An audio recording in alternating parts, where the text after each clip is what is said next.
guys probably know him. He's been here in the past year, I guess, and we've had him over the Boys Club. And if you guys have any questions, this is the guy that's got the answer. Ralph has also donated a big bucket of goodies that we're going to draw for after the meeting. So without any more, Ralph Swan from Minwax. Well, thank you very much. Good luck with that honey-do list that you got going in London. I'm sure that's going to be a long one. I don't know whether you've hooked up with the club in London up there or not. There's a turning club there that I probably will connect with. Yeah, I think they're up by the airport out that way. Oh, yeah. Yeah, and I think it was there a number of years ago, so I'm not sure how active they are at this point, but good club. Sometimes it's a hard thing to know where to start, but when I was kind of setting up here, I had a few guys come up and ask me a couple of questions, and I'm just going to kind of share some of the questions that were asked of me before we got started, just to let you know some of my responses to them in case somebody else has got the same questions. One of the fellows come up and asked me about cutting boards and that kind of thing, and what they can put on for a finish coat on there.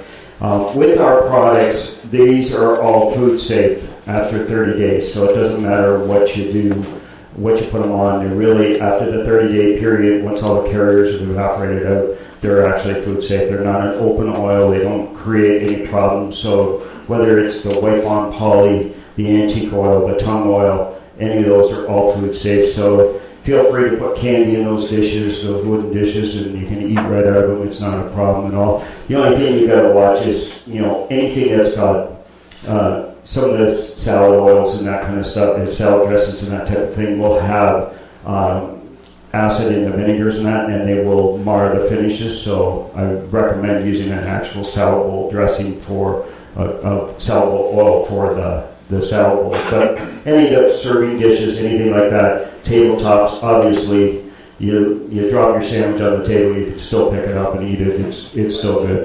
You don't even have to worry about that 5-second rule. It's good to go. We had a question earlier where there was a situation for a repair issue. There is damage to a piece of furniture that was got during a move where the furniture actually got damaged quite badly. We do make much more than just finishes. We make all kinds of repair products and different things like that. Just want to tell you a little story. This spring actually, since January, I was doing a series of contractor roadshows. And one of the things you always find when you get dealing with contractors, you get a lot of young guys that are really burly and want to test their strength and do kind of wonderful things. So I actually had a pair of spindles like this that I took, and this one had a handle on this end as well. And inside, between these two pieces of wood, there is actually a high-performance filler in there that's bonding these two pieces together. That's all that's bonding them together. And a young guy come up to where I was working, and he said to me, he says, "Well, how are you holding those together?" And I said, "Well, I'm just using some high-performance filler." And he says, "Well, I can break that apart, no problem." So he took and grabbed onto it. He's reefing on it. He says, "I hear it cracking, and all of a sudden it cracked, broke off on the spindle, but not on the two pieces adhering together. So keep it in mind when you're doing something. I've seen, in the past where carvers will use our high-performance filler to bond the duck's head to the body and different things like that. Anytime you get into a situation where you actually need to bond two pieces of wood together, you can actually use that high-performance filler for that, or fill any large voids in as well.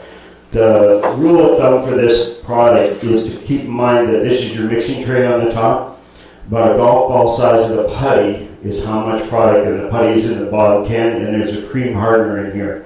And when you squeeze out the hardener, you only want about a 3/4 inch line of hardener. Mix the two parts together, and it's ready to fill in the void.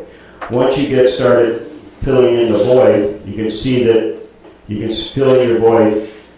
After about 10 minutes, you can take a utility knife and actually carve it, shape it to the profile you want. After about 20 minutes, you can actually take a 120 grit sandpaper and shape it down to almost smooth. 30 minutes it's fully cured, it won't shrink, won't crack, it won't fall out. So it's a great product to use for a lot of different applications. I've seen where, little pieces of hardware, small screws and that going into wood, the wood just not has got the strength to hold it for very long, and it starts losing its bond. You take a little bit of high performance filler and put it in there and then set your screw into it, it'll bond right around it. So home repairs works great, but also Stain won't stay the wood. it will take a little bit of color, but because you've got such a volume of filler, the problem is to make it look like wood. So what I've done in the past is I've taken some stain, just a regular penetrating all-day stain, colored it, and then let it dry, and then come along with a little bit of gel stain and an artist brush. You can draw on a bit of grain to it and make it look more like a wood, piece of wood. And I've done it to actually replace half the spindle that a dog had chewed through, just about all the way through. So it will hold structure, will hold weight in its interior, exterior, so even for around the house for any repairs you have to do, it's a great tool to use. So keep that in mind. Now we're going to get started working through some of the different products that we have available. Now you'll see that I brought a lot of little pieces here. I don't have nice finished bowls or anything like that. I'm not working on that. And that's the thing to keep in mind when you're... Oh, I think I just lost... No, you're okay. Okay. I'm used to the mic going dead and my batteries die, so I thought maybe that was the case. But when you're trying to create a finish, the best thing to do is actually take a scrap piece and work from there. Establish your finish. Don't wait till you get your project finished, built, and then start experimenting with the finish. You really want to know and understand your finishes before you get into that point. So it's always a good idea to start off, with a piece of material that's the same as the wood you're working with, and actually start creating that finish on it. You can learn more out of your scrap box than you should learn off of your finished goods, right? That's the place you want to learn from it. And usually what I'll do is I'll make a little note on the back of it of what I've done. So later on, if I come back to that piece and say, oh, that's a nice looking finish, I can't remember what color it is, I can look on the back and I can actually see exactly what color I used on there, so I know exactly what I did. And even the polyurethane that I used on there, I will make note of it on the back. So these are good little things to keep in mind. As far as prepping wood for finishing, it depends on, again, what type of finish you're going to be working with. But the general rule of thumb, if you're actually applying stain to wood, what you need to do is open up the pores enough so that the stain will penetrate into it. So if it's something that you're trying to put some color into, don't take it down to a 400, 600, or 1200 grit paper because you're closing off the pores. You're not going to open up the pores enough so that the stain will penetrate into the wood. In normal applications of any project you're doing, if it's cabinetry or anything like that, what I always refer to as the 3 grit sanding method. What you want to start off with is a coarse paper, go to a medium paper, and go to a fine paper. And this is not in the shaping part of the process. This is only in the actual prepping for staining. So what you would do is actually give it a light sanding, and just do a gentle sanding. You don't need to put a lot of force on it. All you're trying to do is open up the pores, right? So you don't want to work it too hard. And by going from the coarse to the medium to the fine, you make those scratches smaller and smaller each progression, and you've got the wood prepared and ready to go. At that point, you want to vacuum off your dust, wipe it down with just a lint-free cloth. Usually I tend to, when I'm doing any staining, don't try to use anything else on there, just a lint-free cloth. You really will find that it'll take any excess amount of dust off the surface. If there is a little dust on there, when you put stain onto it and you wipe it off, it'll get rid of it. Try to avoid using tack cloths during the prep stage, because this will leave residue behind and sometimes can cause you problems for stains to penetrate into it, especially if you happen to be using it in water-based stains. Never use a tack cloth with water-based stains or finishes because it will create fish eyes on the surface on you. So keeping that in mind, everybody's probably seen our yellow can stain around. This is one of those things this is an oil-based stain. It's been around since 1904, I think it is now. And we have The nice thing about this is that we continue to still make it. And I know that a few years back, everybody probably heard that oil-based products were disappearing off the market. We're not going to be able to get anything anymore. And I'm sure there's a few guys that went out and stockpiled some stuff and put it away in the garage and hang on to it. Just to let your minds at ease, we're still going to continue to make oil-based products. It's really not the oil-based products that there was an issue with. It was more the carriers that were being used. Some of the carriers had a higher VOC level to them, so they had to create new formulations on some products to bring the product VOC levels back down. But you'll still continue to get oil-based products from Minwax going forward, and you'll still get water-based products as well. So don't be alarmed about not seeing them come along in the market.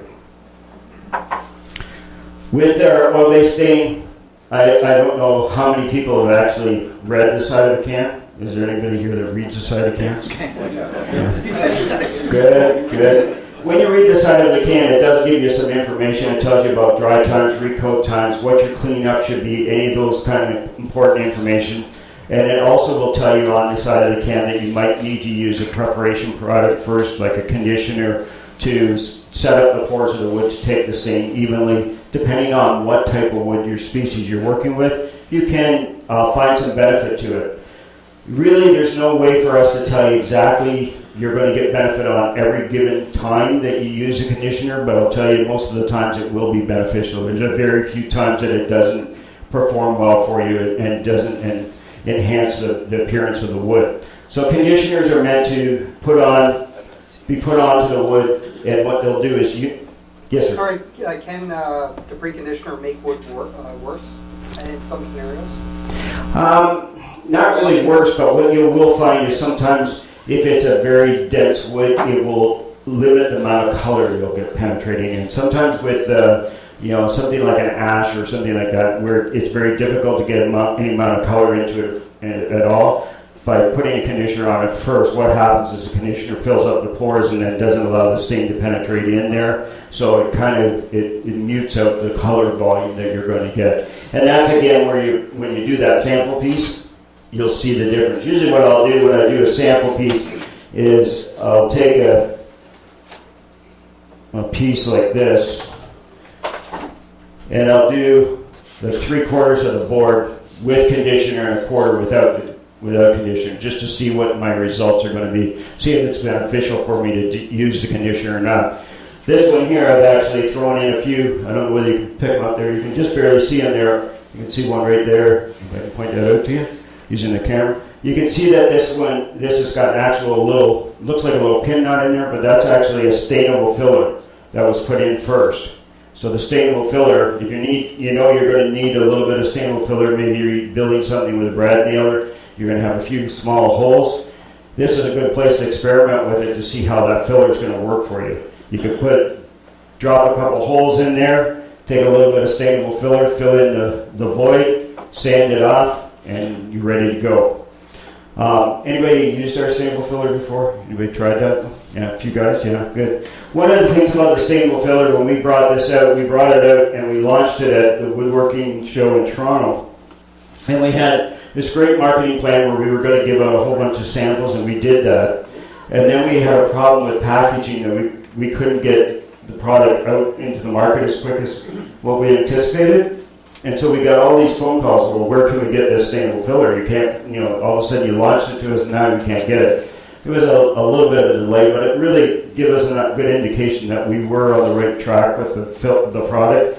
And some of the things about this product to keep in mind, it is actually made with real wood flowers, so it's got fine granules, the same as sawdust does, very fine particles. It stays good in the container for a long period of time. It's like Tupperware, so it seals well. And it sands like wood does, and it stains like wood does, and it can be used on water-based or oil-based stains, interior, exterior, so you got no limitation. Yes? If it starts to dry up on you, can you add water and mix it up again? Or yeah, you can drop a few drops of water in it. Usually if finding that we do make this in 3 different sizes, so there's a little wee tube. Just to give you an indication, that little wee tube will do about 180 brad nail holes That's how much it'll take, how many fills you'll get out of that thing. So a lot of times it's good to buy the size you're going to use, but if you happen to use just a small, half the thing, and it's going to be sitting away for a long period of time. If you put a bit of 6 mil poly, cut a circle the size of the top of it, and put it right over top of it, keep it from getting exposed to a lot of air. It'll help it from drying out too as well. Yes? Yeah, I have a little concern with respect to oil-based stain. Mm-hmm. If you put that on, say, a bowl, and you let it dry appropriately, and then you go to a poly rub-on, does the 30-day rule kick in and say that it's food safe after 30 days, even though you've got an oil-based stain underneath? Yes. Yeah.